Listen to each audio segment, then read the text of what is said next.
Chapter 1: The Boy Who Read the Galaxy. Pretoria, comic books, and a childhood of too many questions and not enough answers. Before the tweets. Before the rockets and Teslas and tunnels beneath the earth. Before he shook up money and energy and space itself. There was a boy, a quiet boy, in Pretoria, South Africa, with wide eyes, thick books, and a mind that never stopped asking. His name was Elon. He wasn't quite like the other children. While the others ran, shouted, played rugby under the sun, Elon sat in corners, read encyclopedias, traced the stars on the back covers of comic books. He didn't just love science fiction. He believed it. He believed rockets could be built, that Mars could be reached, that artificial intelligence was not only real, but already whispering from the future. He was often alone, not by choice but by orbit. The other kids didn't understand why he spoke like an adult. Why he asked things like, do we live in a base reality? Why does money have value if it's just paper? What happens to consciousness when the body dies? He wasn't trying to be strange. He was just curious. But the world wasn't always kind to curiosity. At home, life was fractured. His father, a man of contradictions, intelligent but severe. His mother, May, bright, elegant, and quietly powerful, raised her children with resilience tucked behind every smile.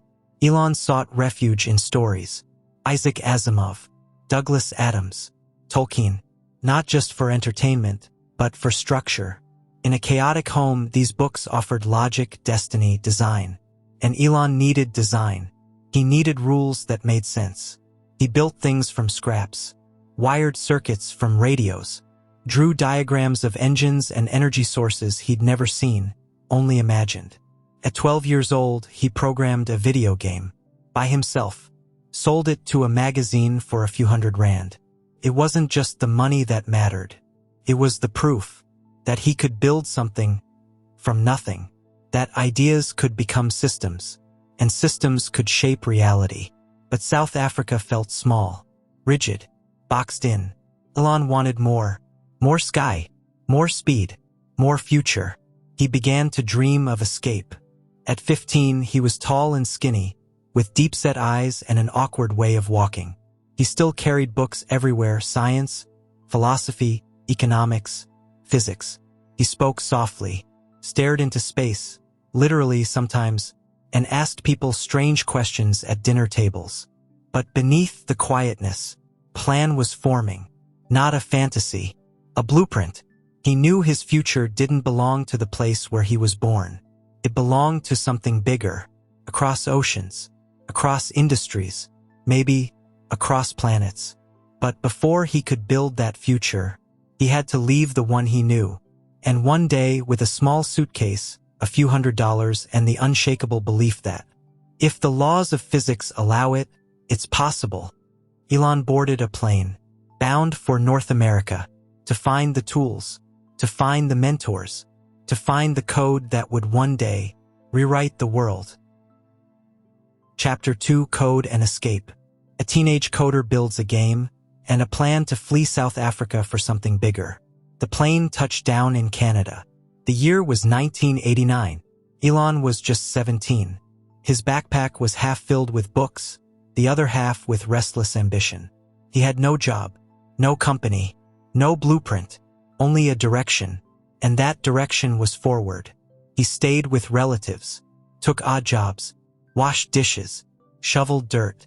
He didn't mind, because every day brought him closer to a different kind of life. A life where ideas weren't things to keep quiet. They were currency. Soon, he enrolled at Queen's University in Ontario. Not the most prestigious school, but he wasn't after prestige. He was after momentum.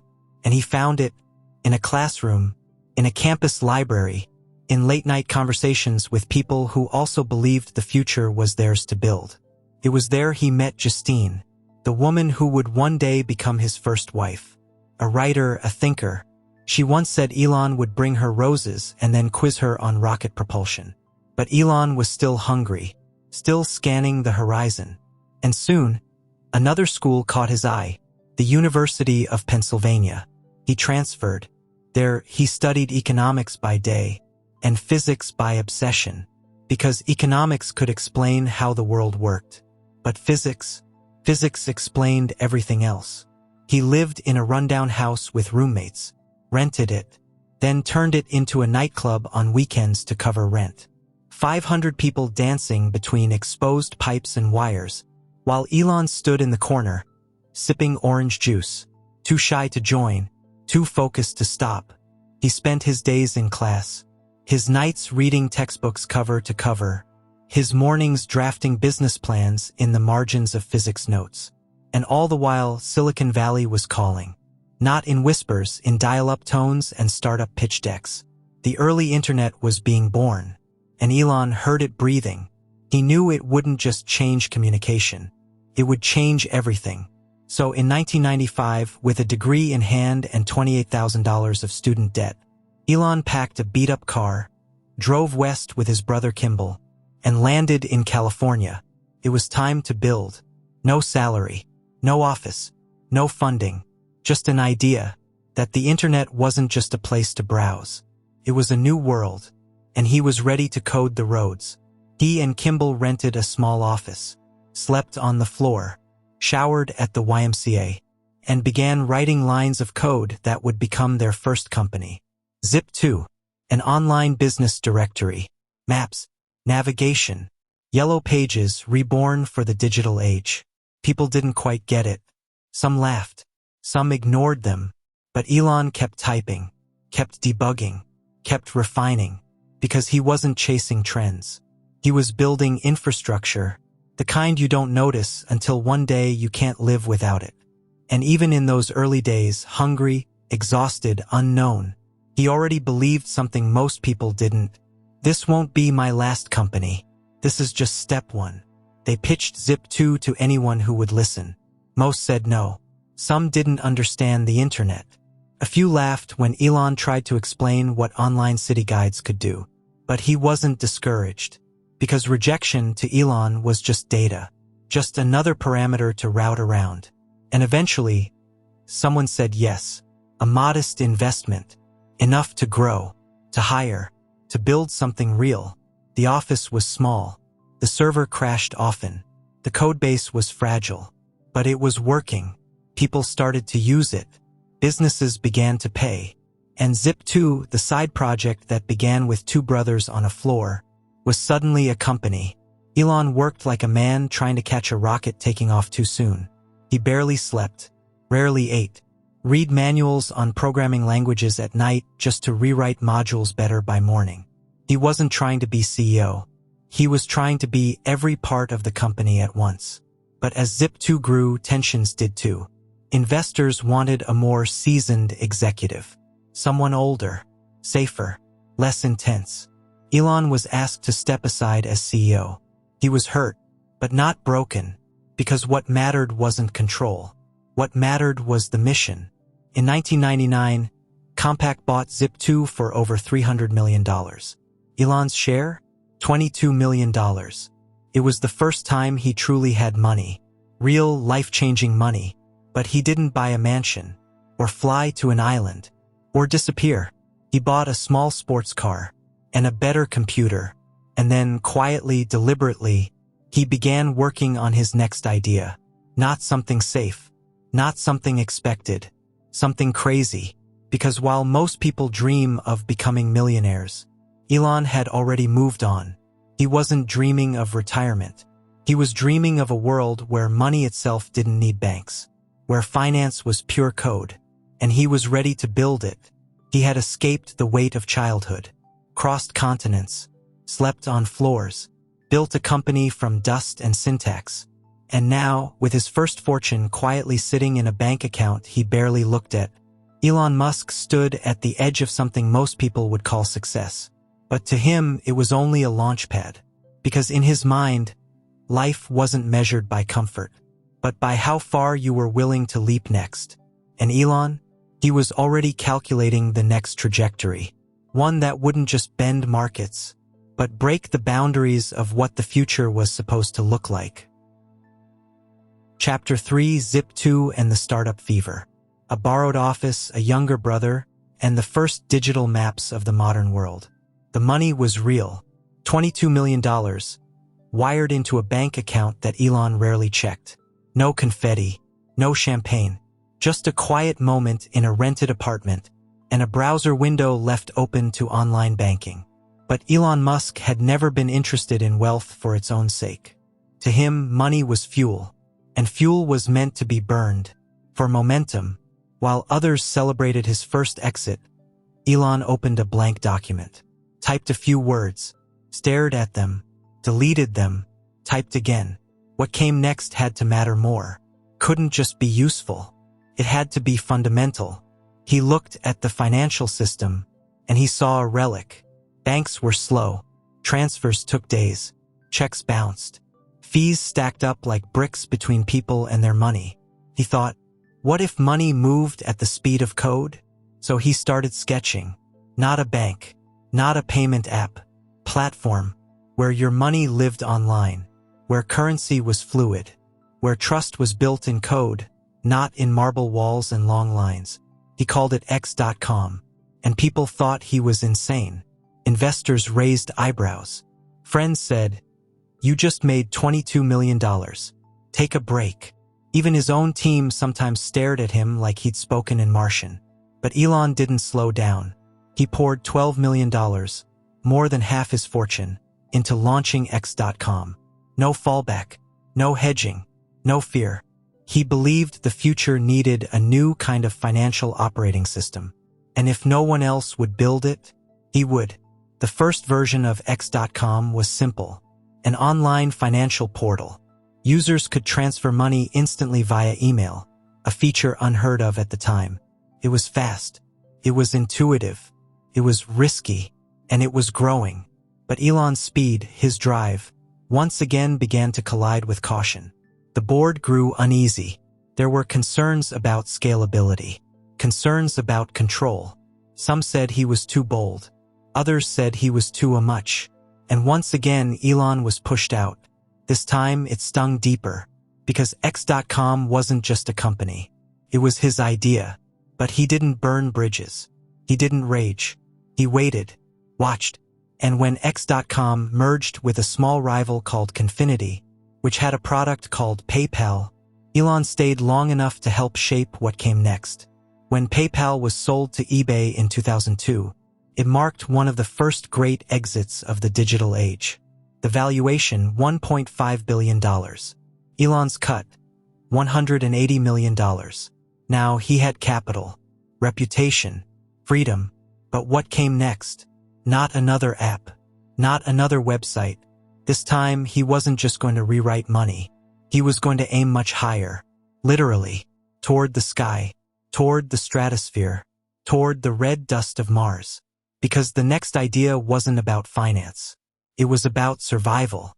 By the time PayPal went public, the startup world had changed. What once seemed laughable, sending money through the internet, was now normal, expected, essential, and Elon Musk had helped make it so. But while other founders posed for magazine covers, Elon was already off the grid, quite literally. He was traveling, reading, dreaming, not about yachts or private islands, but about spacecraft. He looked at the billions he now had access to and asked a strange question. How much does it cost to send a greenhouse to Mars? Most people would have laughed, but Elon didn't care, because behind the question was a principle. If life was fragile, if Earth was vulnerable, shouldn't we have a backup? The Mars idea wasn't new. Science fiction had flirted with it for decades, but no one had treated it like a spreadsheet. Elon did. He broke it down into stages: launch, payload, trajectory, landing, cost.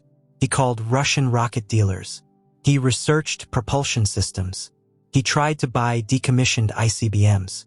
Seriously, but nothing fit. Too expensive. Too unreliable. And then he said something no one expected. Fine, if I can't buy the rocket, I'll build one. That was Elon, always scanning the system for friction. And when he found it, he didn't complain. He redesigned it. With the PayPal money, he did something that most entrepreneurs wouldn't dare. He split his fortune into 3 bets. Automobile Tesla for sustainable transport. Rocket SpaceX for space colonization. Sun SolarCity for clean energy at scale. Each company would have been a lifetime mission for anyone else. For Elon, they were just different parts of the same plan. A plan to reshape the future. Not for profit, not for fun, but because, in his mind, no one else was moving fast enough. The fever of startup culture was still burning. But for Elon Musk, the real build was just beginning. And this time, failure wouldn't just cost capital. Could cost everything. The startup fever had given him his first fortune, his first heartbreak, and his first taste of how code could bend reality. But Elon Musk wasn't looking for another exit or another payout. He was looking for leverage, the kind that could move the entire human story forward. And now, with capital in his pocket, failure behind him, and fire still in his eyes, he turned from the screen, looked up at the sky, and whispered, not in hope, but in calculation, let's build something that leaves the earth behind. Chapter 4. X marks the bank. When online money was madness, he bet everything on it and called it X.com. It started with a question. Like most things Elon builds, why do I need to stand in line to move money? In 1999, the internet was blooming, but the financial world was still moving like it was 1955. Checks, branch offices, wire transfers that took days. To Elon, this wasn't just inefficient. It was unacceptable. Money, he thought, should move like email, fast, borderless, direct. And so he launched a new venture, one not built on trust in banks, but on code. He called it X.com. The name was deliberate, mysterious, futuristic, provocative, and very, very Elon. The idea? To create a full-service online bank, where you could pay friends, manage your funds, invest all from a browser. It sounded impossible. And in 1999, it almost was. He hired a team, found a tiny office in Palo Alto, wrote code himself in the early days, and once again, slept under his desk when the nights got too short. People thought he was chasing a fantasy, but Elon didn't mind, because to him, X.com wasn't a website. It was a declaration that money didn't belong to vaults. It belonged to people. The company grew fast. So fast, in fact, that within months they were competing neck and neck with a startup called Confinity, which had built a payment tool for Palm Pilots. That tool? A small thing called PayPal. Eventually, X.com and Confinity merged. A decision driven by momentum, not peace. Elon became CEO of the new company, but not for long. He had bold plans for the platform. Big ideas for integration, expansion, speed. Too bold for some. While Elon was on vacation, the board, nervous about his vision, his pace, his intensity, voted him out. He came home to find himself removed as CEO of the company he helped create. Again, it hurt. Not the title, but the principle. Still, Elon held stock, watched from the sidelines, and saw PayPal become the payment backbone of the internet. When it sold to eBay for $1.5 billion, Elon walked away with $180 million. Not just money, fuel. And he didn't waste a second. He bought a McLaren. Not because he needed it, because he loved machines. But he wasn't interested in luxury. He was interested in leverage. And he asked himself, what problem is big enough, strange enough, important enough, that no one else wants to solve it? The answer wasn't in Silicon Valley. It was in the sky, and far, far beyond it. Because while others were dreaming of IPOs and IPOs only, Elon Musk was dreaming of escape velocity. After PayPal, Elon could have stopped. Most would have. He was 30, a multimillionaire, recognized, respected, and already part of internet legend. But while others were writing memoirs or buying islands, Elon sat in a quiet office, staring at the stars. Literally. He opened NASA's website, browsed data on launch costs, searched for plans to colonize Mars. And what he found shocked him. There were none. No roadmap, no real momentum, no serious plans to go beyond low Earth orbit. It wasn't that we couldn't go to Mars. It was that no one was really trying. That realization burned in him, because Elon believed, with a strange, stubborn clarity, that if we didn't become a multiplanetary species, we were living on borrowed time. War, disease, climate collapse, extinction-level events. He wasn't being dramatic. He was being logical. To him, space wasn't science fiction. It was insurance. So he started asking questions. How much to send a payload to Mars? How do Russian launch systems compare to American ones? Could we build a rocket cheaper, faster, smarter? No one took him seriously. Some engineers laughed. Old aerospace hands dismissed him. Friends advised against it. But he didn't stop. Because once Elon sees the path, he doesn't wait for permission. He simply builds. And so, in 2002, the same year PayPal was sold, Elon Musk founded his next company, a space company, privately owned, built from scratch. He called it SpaceX, Space Exploration Technologies Corp. But to Elon, it was more than a company. It was a lifeline, not just for him, not just for humanity, but for the story of civilization itself. Chapter 5: PayPal and the First Win. Explosions, oustings, and a deal that would fund the rest of his obsessions. PayPal wasn't meant to be elegant. It was fast, messy, held together by patches and updates and engineers running on coffee and adrenaline. But it worked, and that's what mattered. People began using it to send money for Beanie Babies, then for plane tickets, then for everything. It was the first time money moved as fast as words. No stamps, no lines, no waiting, just a click and a confirmation. But behind the scenes, PayPal was chaos. Code breaks, scammers, bank partnerships fraying, internal battles between visionaries with different maps of the future. Elon Musk wanted scale. He wanted to rebrand it back to X.com. Others wanted focus, stability, simplicity. The arguments got louder, meetings longer, and one weekend, when Elon was away on vacation, the board voted. He was out. Again. It was brutal. But Elon didn't rage, didn't destroy bridges. He took the blow, stood still, and kept going. Because Elon didn't cling to positions. He clung to problems. And once PayPal was acquired by eBay for $1.50 billion, he cashed out $180 million and didn't keep a dime for comfort. He reinvested almost all of it. Small Blue Diamond $100 million into SpaceX. Small Blue Diamond $70 million into Tesla. Small Blue Diamond $10 million into SolarCity. That's $180 million out of $180 million. He put it all on the table. No hedge, no cushion, no exit strategy. When asked why, he said, "I'd rather be wrong trying to build the future than be right doing nothing." PayPal had been the first win. But Elon didn't count wins like trophies. He counted them like launch pads.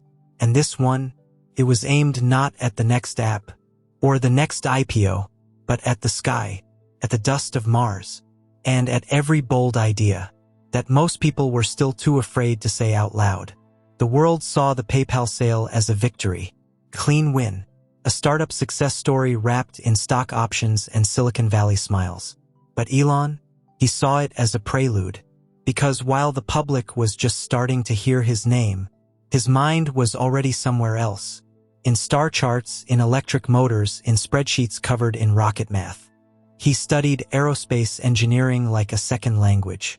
Read textbooks meant for PhD students. Visited NASA facilities not as a tourist, but as a future competitor. And in his rented warehouse in El Segundo, California, he began assembling a team. Not of dreamers, but of builders. People who believed Mars wasn't crazy, just underfunded. They didn't come for salaries. They came for the mission. And Elon gave them one. We are going to make space accessible. We are going to make rockets reusable. And we are going to put a man on Mars within our lifetime. Meanwhile, the other half of his mind was sketching something different. A car. Not just any car. A fast car. A beautiful car, car that didn't burn gasoline, but ran on vision. While the auto industry laughed behind closed doors, Elon Musk was meeting with engineers in a garage in Silicon Valley. The company was already named Tesla, after a man who had once dreamed in electricity, just like Elon now dreamed in impact. And yet, the world didn't clap. Not yet. Most thought he was spending his fortune recklessly, that he had gotten lucky once, and was now chasing delusions. Space. Impossible. Electric cars? Unprofitable. Clean energy? Too idealistic. But Elon had heard it all before. He didn't respond with words. He responded by building. And behind those walls, metal clanging, engines testing, code compiling, a new kind of future was taking shape. One that didn't run on oil, or permission, or legacy, but on something far more dangerous: conviction. The story could have ended there. Rich young man sells company, invests a bit, disappears behind a beach house door. But Elon Musk had a different relationship with money. To him, it was never the finish line. It was a tool, a wrench, not a throne. He once joked, "I'd rather go broke building something important than stay rich watching someone else do it wrong." It wasn't bravado. It was how he lived. Every dollar he made from PayPal, he put back on the table. And in doing so, he broke an unspoken rule of success. He kept betting everything. And yet, it wasn't recklessness. It was alignment. Every problem Elon chased, transportation, energy, space, wasn't random. They were pieces of one puzzle. How do we ensure humanity survives? How do we stop climate collapse? How do we build a future that works beyond Earth? Each company, SpaceX, Tesla, SolarCity, was a different answer to the same question. And so, quietly, while most of the world was still writing headlines about the PayPal guy, Elon Musk began assembling something much larger: a portfolio of purpose, a blueprint for resilience, a foundation for forever. He didn't care about legacy. He cared about systems that could outlive him. And this time, he wasn't coding websites. He was coding the future. For most, the first win is the end of the story.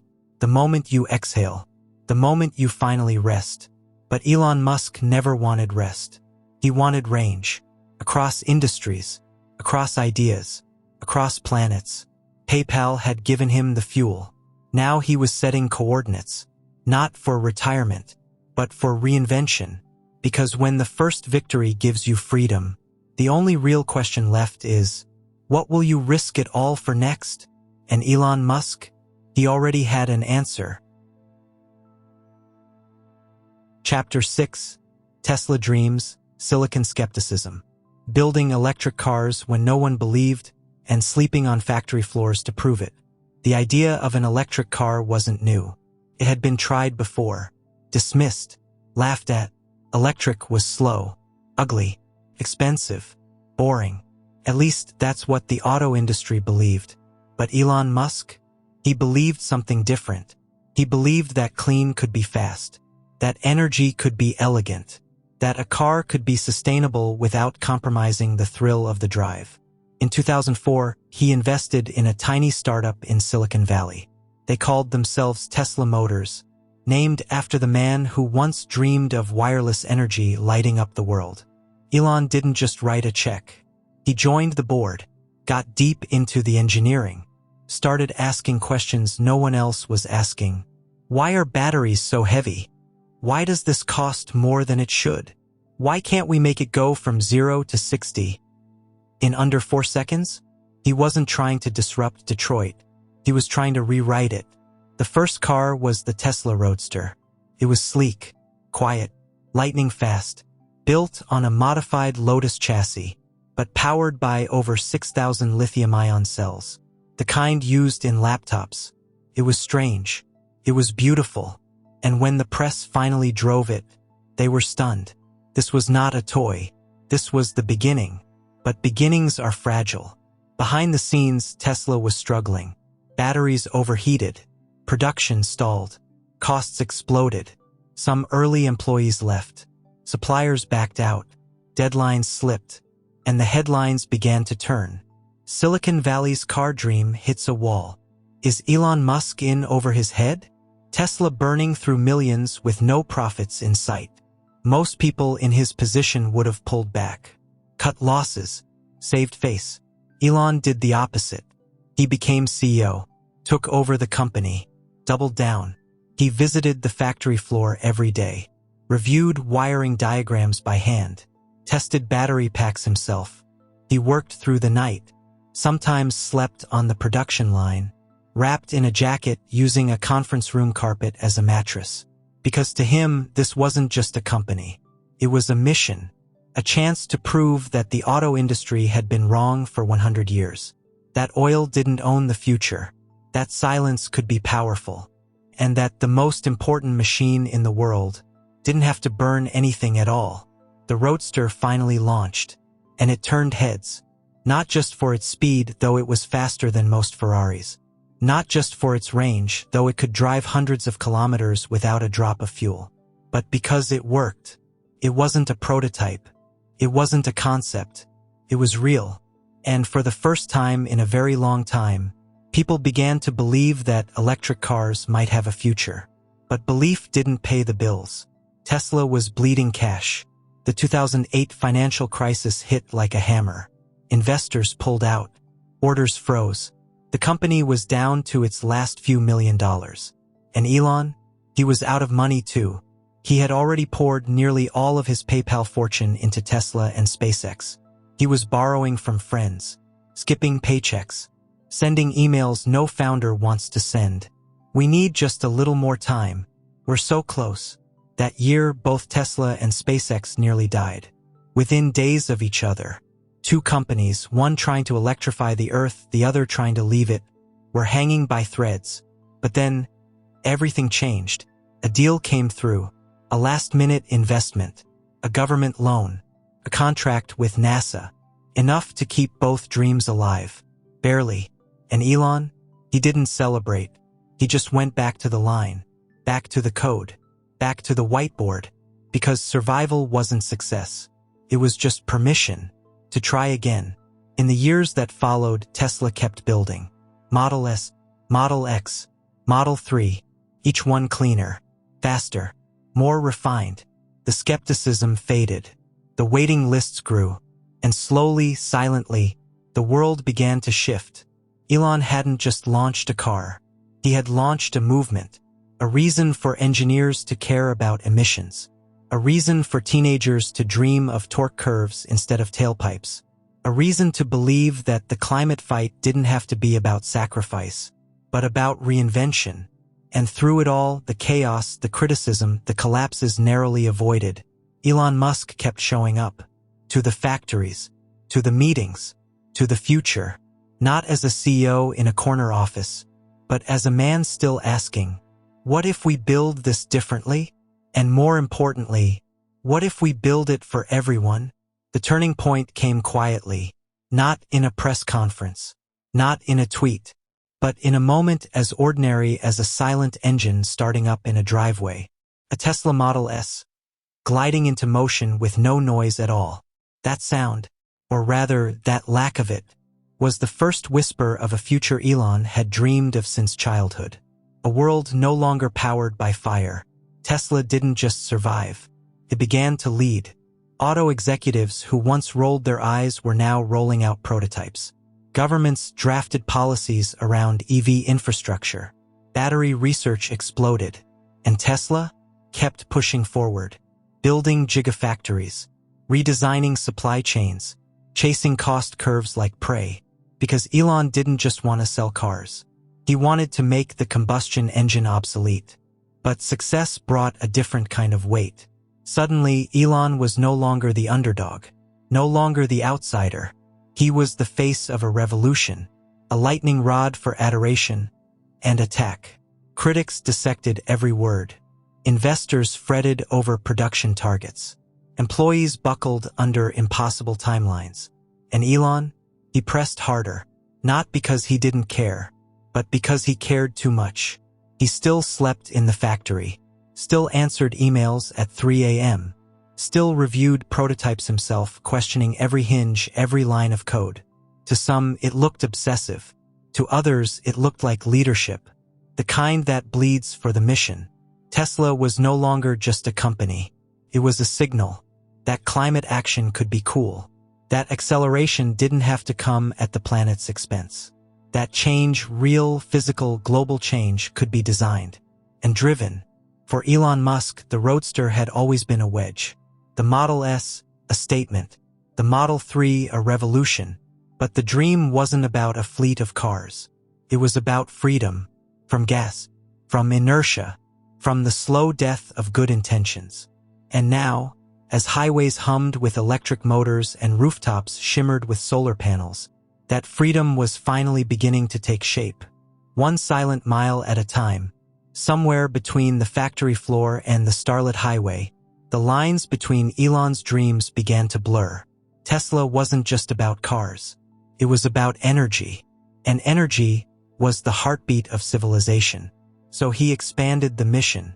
He launched Tesla Energy to build batteries big enough to power homes, neighborhoods, even cities. He acquired SolarCity, bringing his cousin's solar company into the Tesla fold. And now rooftops became generators.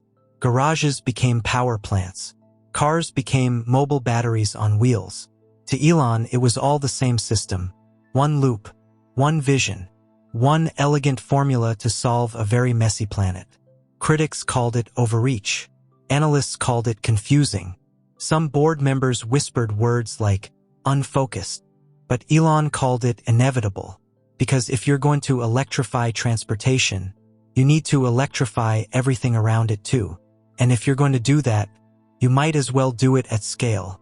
He unveiled the Powerwall, a home battery the size of a suitcase. Then the Power Pack for businesses. Then the Megapack for the grid itself. Suddenly, Elon wasn't just competing with Ford and GM. He was disrupting utilities. And through it all, he kept asking the same question. Why isn't this already happening? If the answer was price, he'd lower it. If it was tech, he'd improve it. If it was politics, he'd argue. If it was inertia, he'd break it. Because Elon wasn't waiting for the world to agree with him. He was building the world that might finally listen. And so, with every solar tile installed, every battery pack shipped, every gigafactory raised from desert dirt, he pushed the same truth forward. That clean energy wasn't a luxury. It was a necessity. And the only thing more dangerous than moving too fast was not moving at all. In the beginning, Tesla was just a question. Could the car be more than a machine of fire and noise? Years later, it had become something far greater. A signal flare. That sustainability didn't have to mean sacrifice. That elegance and ethics could drive side by side. That a single man with enough conviction could turn a sketch on a napkin into a machine that reshaped cities, grids, and minds. Elon Musk didn't just build electric cars. He built momentum.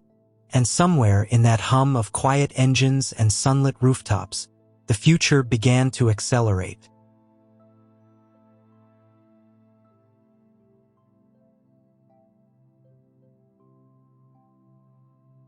Chapter 7. The Sky Isn't the Limit. The wild idea to make rockets reusable and the long, silent nights of nearly failing. Elon Musk had never liked limits. Not in code. Not in money. Not in machines. And certainly not in gravity. Since childhood, space had been more than fascination. It had been calling. The stars weren't far. They were just expensive. In 2002, he founded SpaceX. In a small warehouse near Los Angeles. No rockets. No experience. Just a whiteboard and a wild idea. Let's build our own. Most thought he was joking. Or arrogant. Or both. A software guy? Building launch vehicles? NASA chuckled. The military rolled its eyes. Even some friends pulled away. But Elon didn't care. He wasn't trying to impress. He was trying to launch. The first rocket was called Falcon 1. Named after the Millennium Falcon, of course. It looked like something from a student film. But it was real. They built the engines from scratch. Designed their own guidance systems. Tested in the Mojave Desert.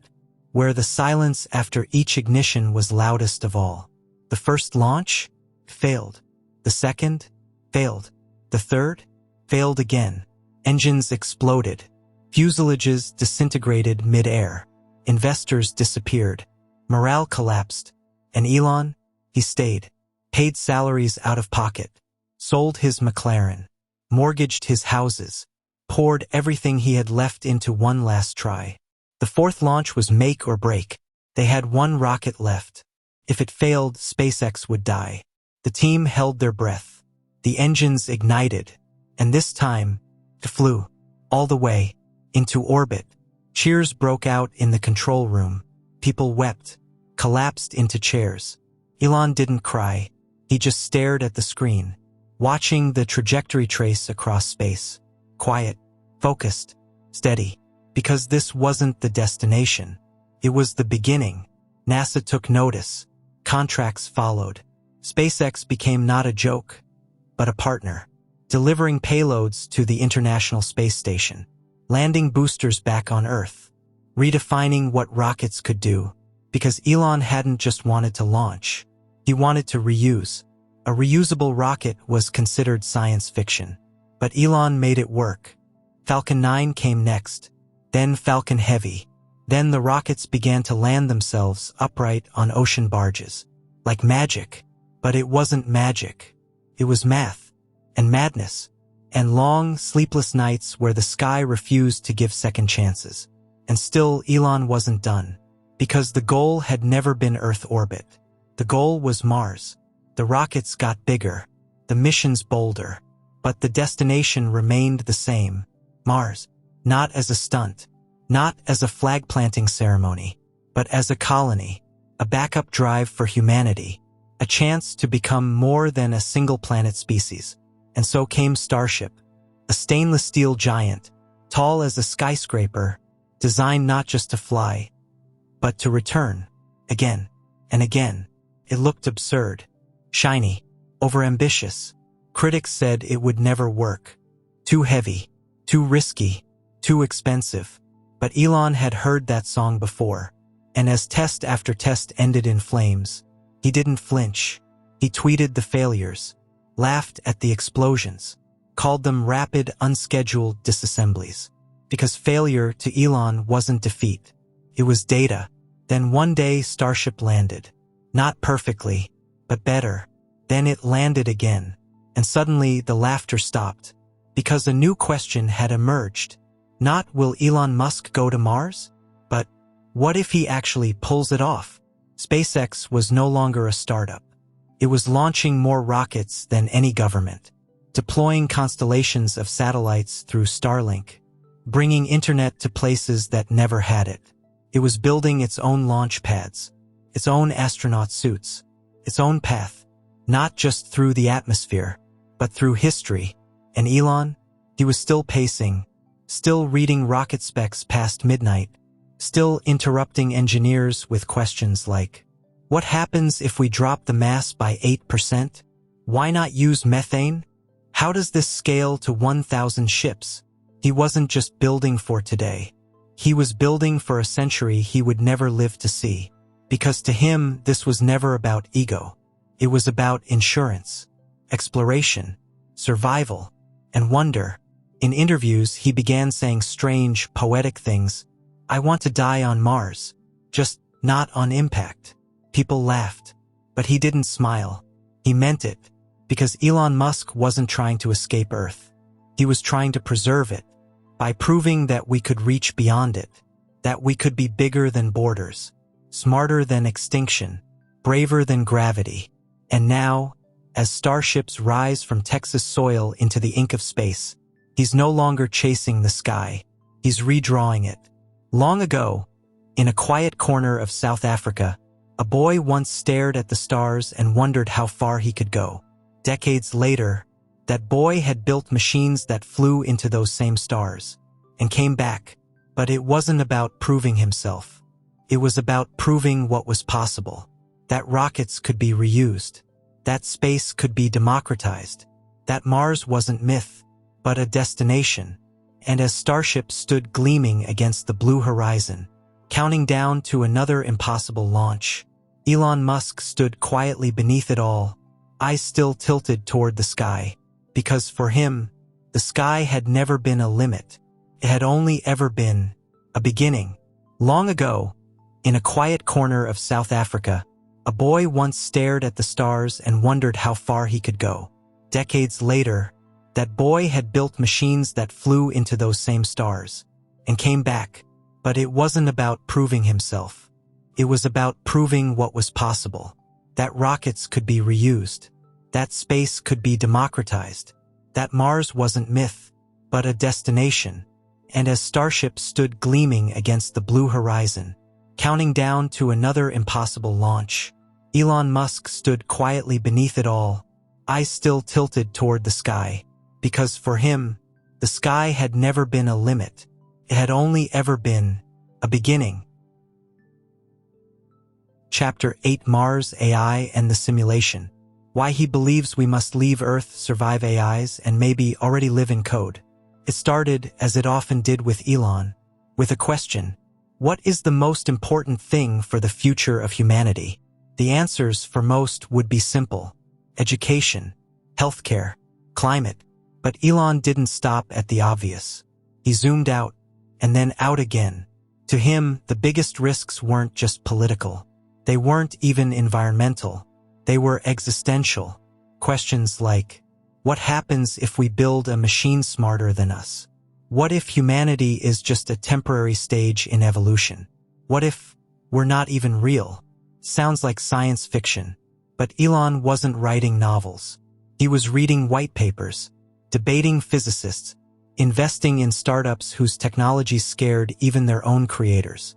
Because he believed, if we don't ask the hard questions now, we may not be here long enough to ask them later. He became one of the earliest voices warning about AI, not as a tool, but as a potential threat. With artificial intelligence, we are summoning the demon, he once said, and we don't know what happens next. Most people dismissed it as melodrama, but Elon kept pushing. He helped fund OpenAI, a lab meant to research safe AI development. He spoke at conferences, wrote essays, debated developers. He wasn't against progress. He was against progress without pause. But while he feared AI's power, he also admired its possibility. He built Neuralink, a company exploring how the brain could interface directly with machines. Not for control, but for symbiosis. Because if AI couldn't be stopped, maybe it could be joined. And then came another idea, quieter one. A question, whispered late at night in podcasts and quiet interviews. What if we're already living inside a simulation, a digital world, rendered so perfectly we can't detect the seams? To some, it sounded like a joke. To others, a nightmare. But to Elon, it was simply math.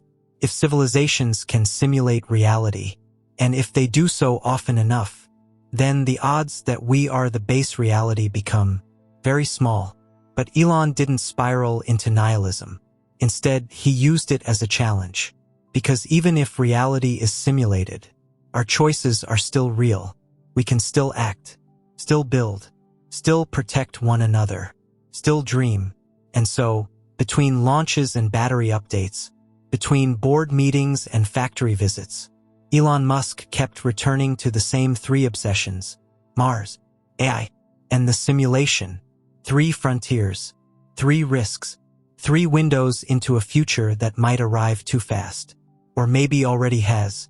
To some, these thoughts made Elon sound like a philosopher trapped in an engineer's body. To others, they made him sound unhinged.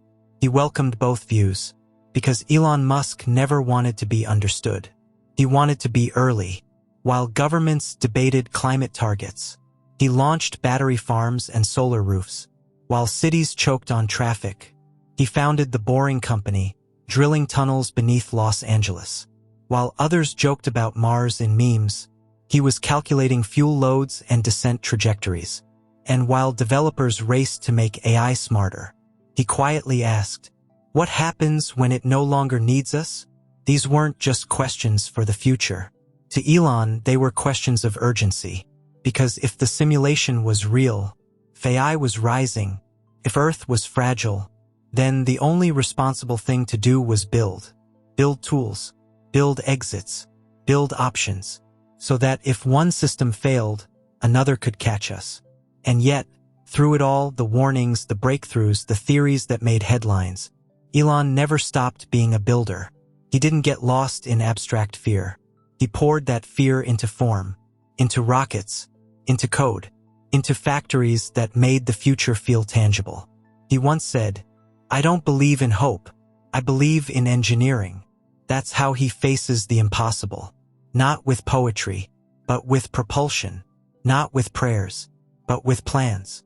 And if he ever seems too intense, too erratic, too much, it's because he's watching the future approach and trying to meet it first.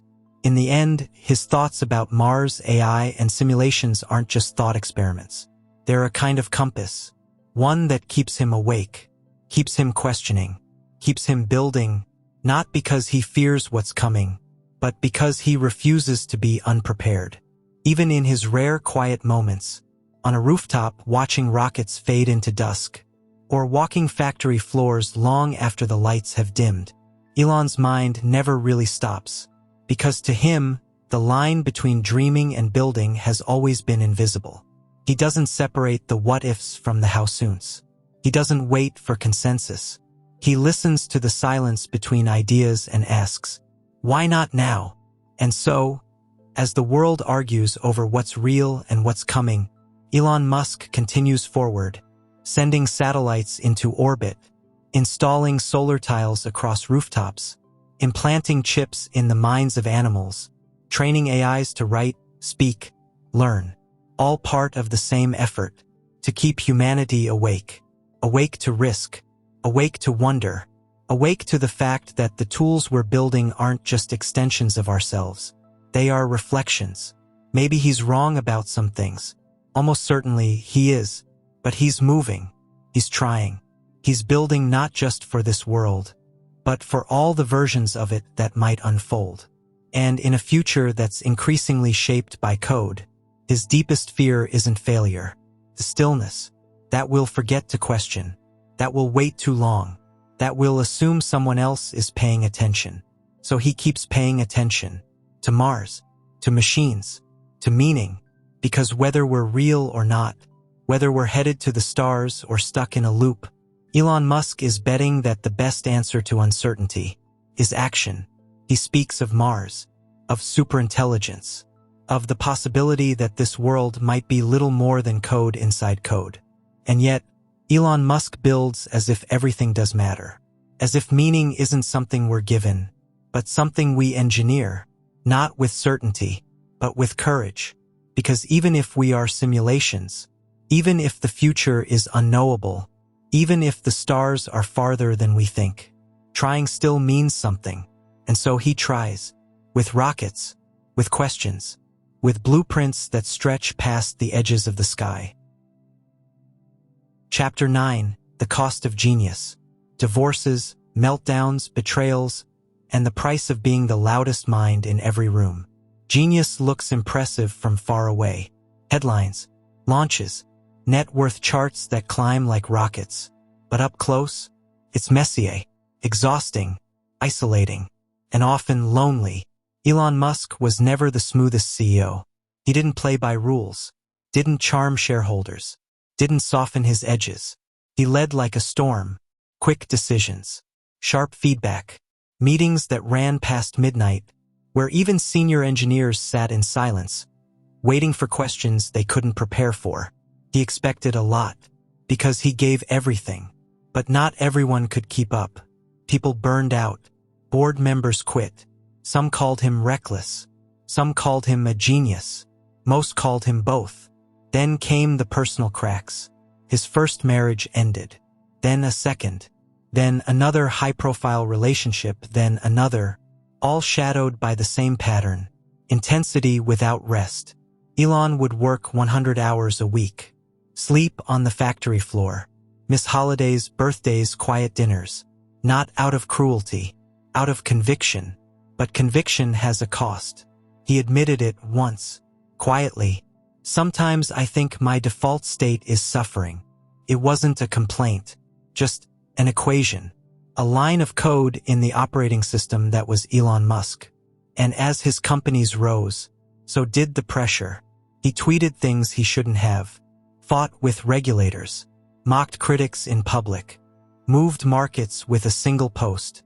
The world watched in fascination, some in admiration, others in fear, because when a man builds machines that reach space, designs chips that talk to brains, runs factories on 2 continents, but also tweets in riddles at 2 a.m., it becomes hard to tell where vision ends and volatility begins. But if Elon was unpredictable, it was never about chaos. It was about urgency, because while most people planned for the next quarter, he was planning for the next century. And that kind of thinking, it isolates, it exhausts, and sometimes it breaks the very person trying to carry it all. The world expected him to slow down, to delegate, to step back, but Elon only accelerated. The louder the criticism, the harder he worked, because in his mind, every second counted. Every delay was a step further from Mars, from a sustainable grid, from the future he had committed his entire life to building. But there were nights, quiet ones, after the cameras turned off and the prototypes powered down, where even he seemed unsure about the toll, about the weight, about what was left when the building paused. He spoke in passing about depression, about stress, about the pain of losing a child, about love that couldn't survive his schedule, but only briefly.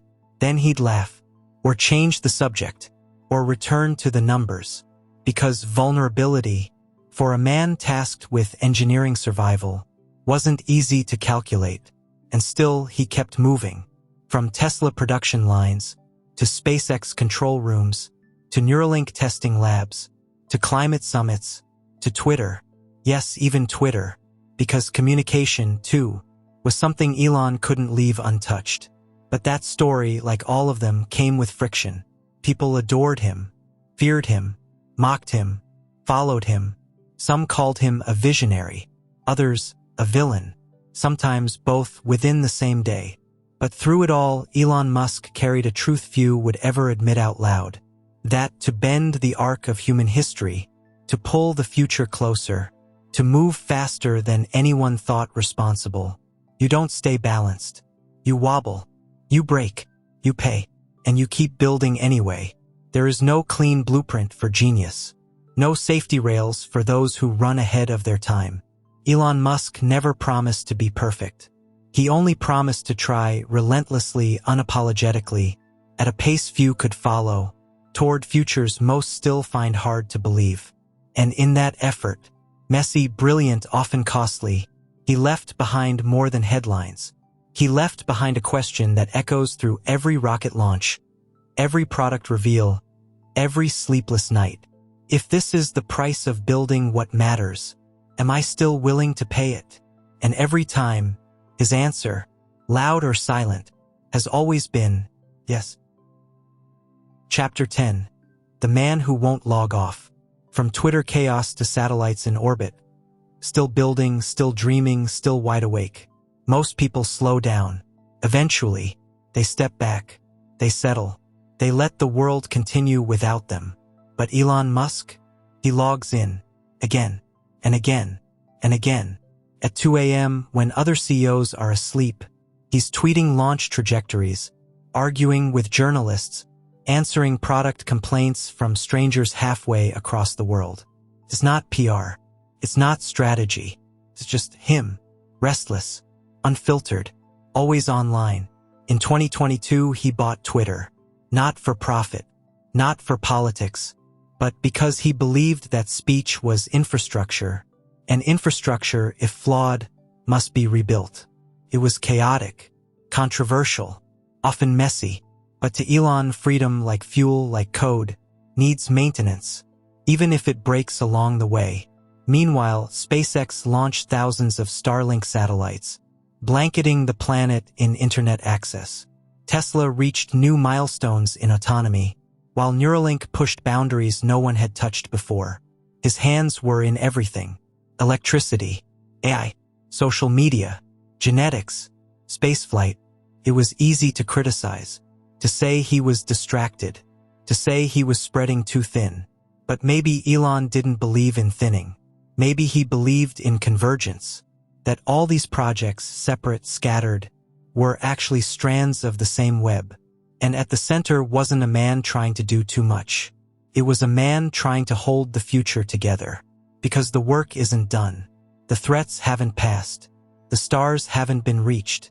And somewhere between a factory alarm and a server ping, between a launch countdown and a single blinking cursor, Elon Musk keeps going. Not because he has to, but because he can't not. Somewhere a screen still glows. A blueprint still updates. A rocket still hums with the quiet breath of engines not yet fired. And Elon Musk? He's still awake, still questioning, still building, still logging back in. Because to him, the dream doesn't end when the lights go out. The mission doesn't pause when the markets close. And the future will not wait for anyone to catch their breath. He doesn't chase applause. He chases acceleration. Not just of machines, but of humanity itself, toward something braver, cleaner, and maybe just a little more impossible. In the end, Elon Musk may not be remembered for being perfect, but he'll be remembered for not stopping, for daring to stay online, long after the rest of the world had signed off.